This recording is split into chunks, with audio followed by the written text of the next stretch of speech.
হরে কৃষ্ণ, তোমরা সবাই কেমন আছো? আশা করছি অনেক ভালো আছো। তো দেখো, যাবো হচ্ছে মন্দিরে, পুজো রয়েছে, মা শীতলা মায়ের পুজো রয়েছে, সেই জন্য রেডি হয়েছি। আমি আর মাম্মা যাব, আর ওর বাবা অনেকক্ষণ আগেই চলে গেছে।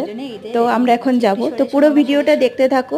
আর ভিডিওটা যদি কোথাও একটু ভালো লেগে থাকে, প্লিজ চ্যানেলটাকে সাবস্ক্রাইব, শেয়ার অ্যান্ড লাইক করো। আর প্লিজ কমেন্ট করতে কিন্তু ভুলো না।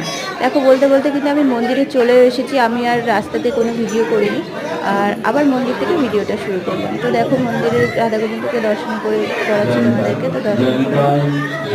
আর ওদিকে দেখো, মানে সব মানে ফল টল, মানে ফল মিষ্টি সবাই আর কি, মানে মায়ের পুজোর জন্য সব এরকম ডালা সাজায়, প্রতি বছরই সাজায়। তো আমি এই প্রথম বছর মানে পুজোটা করলাম তোমাদেরকে দর্শন করলাম।